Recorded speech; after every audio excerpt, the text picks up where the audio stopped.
Hello and welcome. You're watching NDTV 24/7. I'm Osama Shab. Saif Ali Khan, he was attacked at his home in Bandra in Mumbai during the early hours of Thursday, January the 16th. This incident, it occurred around 2:30 a.m. when an intruder broke into his 11th floor apartment. Saif, who was awakened by suspicious noises, confronted the intruder, leading to a violent scuffle. Now, meanwhile, Kareena Kapoor Khan, she has posted on her social media. She wrote, "As we navigate this difficult time, I respectfully and humbly request the media and paparazzi refrain from relentless speculation and coverage." She also said that I kindly request that you respect our boundaries and give us the space we need to heal and cope as a family. Here's her full report. The first images of the man who is most likely Saif Ali Khan's attacker. Mumbai police released the suspect captured on CCTV. The footage, time-stamped at 2:33 a.m., shows the accused entering the staircase of Saif's building. The high-security Bandra residence, home to Saif Ali Khan, Kareena Kapoor Khan and their two sons, the scene of a horrifying attack in the early hours of Thursday. At approximately 2:30 a.m., an unidentified man barged into their home and attacked the actor with a knife. Sources say a demand of ₹1 crore ransom was made. After the attack, Saif's eldest son, Ibrahim, rushed his father to Lilavati Hospital in an auto rickshaw. The accused fire escape का use करके इनके घर पे गया था, ये भी पता चला है। ये एक चोरी का अटेम्प्ट था, ऐसा हमारे इन्वेस्टिगेशन में निष्पन्न हुआ है। एक्यूज़ को जल्दी अरेस्ट करने की कोशिश हमारी चल रही है। 10 डिटेक्शन टीम्स हैं जो अलग अलग डायरेक्शंस में काम कर रही है। ऑफेंस रजिस्टर हो चुका है Bandra police station में। Even as investigations are underway and a possible insider job has not been ruled out, this incident once again raises serious concerns about the personal safety and security of high-profile individuals, even in the confines of their homes. Doctors at Lilavati confirmed that Saif sustained critical injuries, including a severe wound to his thoracic spine caused by a lodged 2.5-inch knife. Emergency surgery was performed to repair leaking spinal fluid and address other deep wounds on the left hand and neck. Mr. Saif Ali Khan was admitted in the morning at 2 a.m. at Lilavati Hospital with alleged history of assault by some unknown person. He sustained major injury to the thoracic spinal cord due to lodged knife in the spine. Surgery was performed to remove the knife and also repair the leaking spinal fluid. He is completely stable now. He is recovering well and out of danger. The attack has sent shockwaves across the film industry. Celebrities took to social media to express their outrage and wish Saif a speedy recovery. The incident has also sparked a political debate, with CM Devendra Fadnavis brushing it aside as an aberration and the opposition bringing up law and order. देशातल्या mega सिटीमध्ये सर्वात सुरक्षित मुंबई आहे। हे खरं आहे की कधी-कधी काही घटना घडतात, त्याला गंभीरतेने देखील घेतलं पाहिजे, पण केवळ त्या घटनांमुळे मुंबई असुरक्षित आहे असं म्हणणं हे याकरता योग्य होणार नाही की याने मुंबईची प्रतिमा देखील खराब होते, पण ते अधिक सुरक्षित राहिलं पाहिजे या दृष्टीने निश्चित सरकार प्रयत्न करेल। मुंबई में तो क्राइम आप देख रहे हैं किस तरह से बढ़ रहा है। बांद्रा में जहां ये सब लोग रहते हैं, बहुत सारी सिक्योरिटीज कैमरा सब कुछ है वहाँ, फिर भी किसी की हिम्मत होती है उस घर में जाके इतना अटैक करने की, बहुत चिंताजनक बात है। Meanwhile, Saif Ali Khan's family, including Kareena Kapoor Khan and their children, have remained by his side. Friends and relatives have also visited the actor at the hospital, offering their support during this challenging time. The good news is that Saif Ali Khan is now stable and out of danger. He still remains under observation and his family is rallying around him. While the immediate danger has passed, the larger question remains: how long till the police apprehend the suspect? With Radhika Ramaswamy, this is Abhiradhar reporting from Mumbai for NDTV. And Hindenburg Research, the US-based short seller that had targeted several business entities, including the Adani Group, is going to be disbanded. Founder Nate Anderson, he has announced, he said, also clarified that there has been no particular threat or personal issue behind this decision to wind up. Hindenburg targeted the Adani Group in several occasions. In fact, let's listen in to some of the reactions from the top legal minds. How do you see the move by Nate Anderson, and what does this reflect about the credibility of this short seller? And what does the timing of this closure say? Because it also comes just weeks ahead, in fact, days ahead of Trump inauguration. Look, I don't think anybody could accept or find out anything more about a dubious organization. An organization which says that they are short sellers. They say that they are out to create havoc in share markets. They were making repeated attacks on the Indian economy, repeated attacks on one industrial house, shaking the confidence of the Indian market, affecting the investment of millions of people.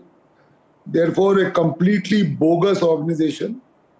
And I think they have realized that it is, a shoot and scoot policy. And therefore, they want to just close down because they don't want to face any investigation, either in India or the US or any other jurisdiction. And maybe they fear that when President Trump takes over, he may look into the complaint lodged by Indian bodies and industrial houses or Indian government entities. Therefore, idea is to shut shop and run away. Nate Anderson, the founder of Hindenburg, says his job has taken a toll on him since it's, and I quote, rather intense and at times all-encompassing. Does that sound even remotely plausible for somebody wanting to quit his job?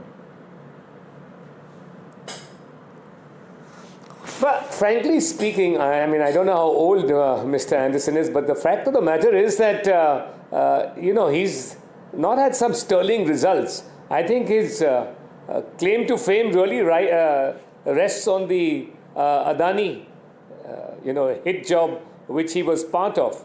I don't think he's done many other, any other great serious works of note or businesses of note. So he essentially is a research analyst. I mean, if he's, I really don't know what is his exact line of business. He's a research analyst who provides reports and gives it to people, or he's hired by people who need to bear hammer a few shares for profiteering. In this case, of course, he became a little larger than life because he took on, one of the biggest industrialists in India and, served for a couple of days, caused serious economic turbulence in the country. It was a big nominations day in the national capital. Congress leader Sandeep Dixit, he has filed his nominations on Thursday against the Aam Aadmi Party chief, Arvind Kejriwal, from the New Delhi constituency. While Aam Aadmi Party, big guns Manish Sisodia and Saurabh Bharadwaj, they filed nominations from Jangpura and Greater Kailash. On the other hand, BJP's Harish Khurana from Moti Nagar, Manjinder Singh Sirsa from Rajouri Garden and Kapil Mishra from Karawal Nagar have also filed their nominations. BJP also released its fourth list, ending all the suspense over GK seat. चुनाव के लिए पूरी party जो है तैयार है. हमारी party के पास नैरेटिव है, हमारी पार्टी के पास नेता है, हमारी पार्टी के पास नियत है. भारतीय जनता पार्टी के पास आज चुनाव के लिए कोई एजेंडा नहीं है. सिर्फ गाली गलौज करके, डरा धमका के, इलेक्शन कमीशन का इस्तेमाल करके वे चुनाव जीतना चाहते हैं, जो कि मुश्किल है. We don't find BJP or Aam Aadmi Party having any positive image in the field. And when there is a positive image only for the Congress, it is only our hard work to bring our voters back to us, and we are surely going to win. Sir, Kejriwal has said that the Congress and the BJP are working in a jugalbandi. What is your response to that? Because they have no other argument. They have absolutely no other argument. It's a party without an agenda. It's a party without a slogan. It's a party without a leadership. It's a party without any moral authority. What is the understanding of the MHA sanction on the alleged These had to come. The High Court has called this party dishonest. The CAG has called it dishonest. There's nothing left as far as the liquor scam is concerned. It clearly shows that these people made huge amounts of money. Very good, very confident, very happy. Sir against में यहाँ पे sitting MLA हैं आम आदमी party के, क्या लगता है सर कितनी बड़ी चुनौती आप उनको दे पाएंगे? चुनौती है आपदा को, चुनौती है आपदा के मुख्यमंत्री अरविंद केजरीवाल को कि आइए लाइव टेस्ट करते हैं। आप कोई क्षेत्र ले लीजिए, चूना भट्टी ले लीजिए, जवाहर कैंप ले लीजिए, B58 ले लीजिए, जखीरा ले लीजिए, मानसरोवर गार्डन ले लीजिए, रमेश नगर ले लीजिए, कीर्तिनगर ले लीजिए, सुदर्शन बाग ले लीजिए, मोती नगर ले लीजिए, करमपुरा ले लीजिए, ईस्ट पंजाब ले लीजिए। आप कोई क्षेत्र उठा लो, लाइव टेस्ट हो जाता है कि दिल्ली का और मोती नगर का सत्यानाश कैसे हुआ है, वो सबके सामने आ जाएगा। इसलिए मेरा चुनौती है अरविंद केजरीवाल को, चुनौती मंजूर हो तो बताएं। इस क्षेत्र को साफ सुथरा करने का और नंबर 1 क्षेत्र बनाने का मुद्दा जो हमने जो उठाया है उसको हम पूरा करेंगे। Now the latest in the Formula E controversy that has engulfed BRS leader and former Telangana minister KT Ramarao. Mr. KTR, he spent the day being questioned by the Enforcement Directorate in the case, which is also being parallelly investigated by the Telangana Police's Anti-Corruption Bureau in Hyderabad. The ACB has issued notices to ACE Next Gen and Granco MD Anil Kumar in connection with the case, which is over allegations of misappropriation of funds in organizing the Formula E race in 2023. All I've said to the Enforcement Directorate today is that I will cooperate fully. I'll cooperate wholeheartedly. I'll cooperate fully. However many times they call me, however many times they summon me, I'm going to be there. And whatever the kind of information they want from me, I'm happy to give them. But I've asked the same question to ACB. I've asked the same question to ED as well. Where is the case here? Where is the case here? Ultimately, we all have to believe in the justice system of our great country. And as a law-abiding citizen, as a citizen of this country who firmly believes that Indian Constitution gives me my rights, my civic rights, I believe that no matter what level of political vendetta, what level of malified intention the Chief Minister has, I have no problem. The Bharat Rashtra Samiti, or the BRS, it has taken its fight against defections to the top court, filing 2 pleas seeking the disqualification of 10 MLAs who jumped ship to the ruling Congress party in 2024. The BRS is urging the court to direct the Telangana Assembly Speaker and Secretary to take immediate action and set a timeline for resolving the disqualification cases. Now, this move comes after the Telangana High Court directed the Speaker to decide on the disqualification pleas within 4 weeks in September of 2024. The BRS, it had approached the High Court accusing the Speaker of delaying the decision on disqualification.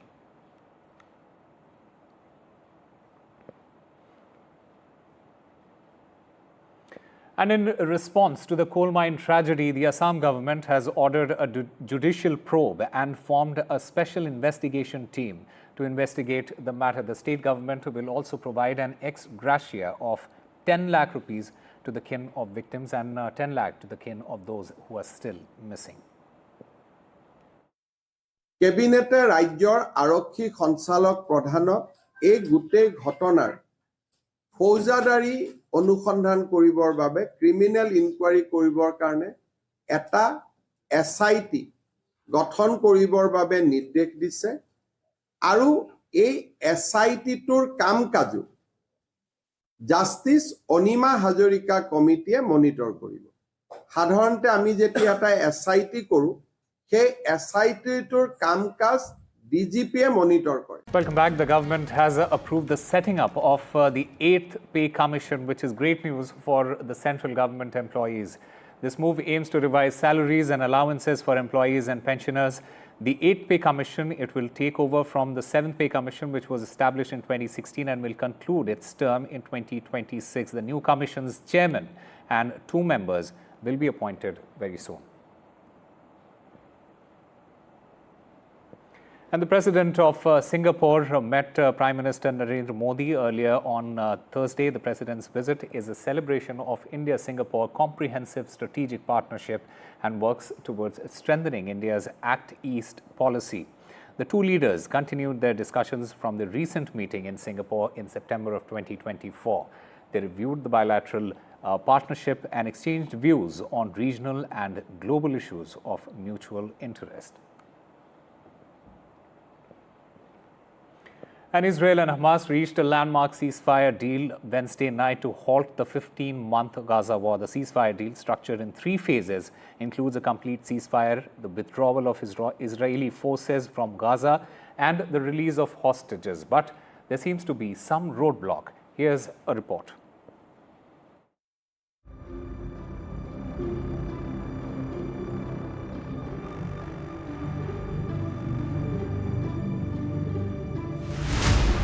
More than 15 months of carnage, destruction and deaths. This vicious cycle is expected to come to a stop when the Israel-Hamas ceasefire agreement comes into effect on Sunday.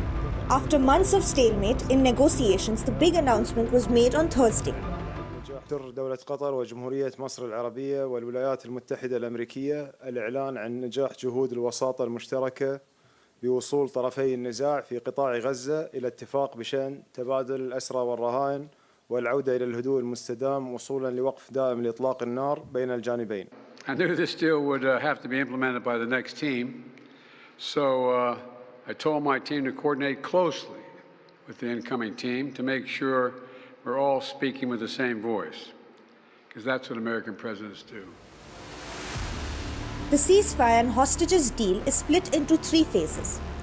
The first will last 42 days and see the release of 33 hostages and about 1,000 Palestinian prisoners. Residents of North Gaza will start returning during this phase.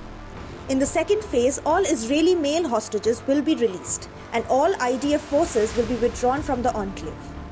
The third phase would include the beginning of the reconstruction of Gaza and the exchange of bodies of deceased hostages and prisoners. While Gazans flocked to the streets in celebration, there were anxious faces on the Israeli side as people waited for their loved ones to be set free by Hamas. However, there was no let-up in the war on the ground in Gaza, as Israel intensified its strikes, resulting in the deaths of dozens of Gazans. Israeli Prime Minister Netanyahu's office has said that certain roadblocks remain for the deal's complete execution.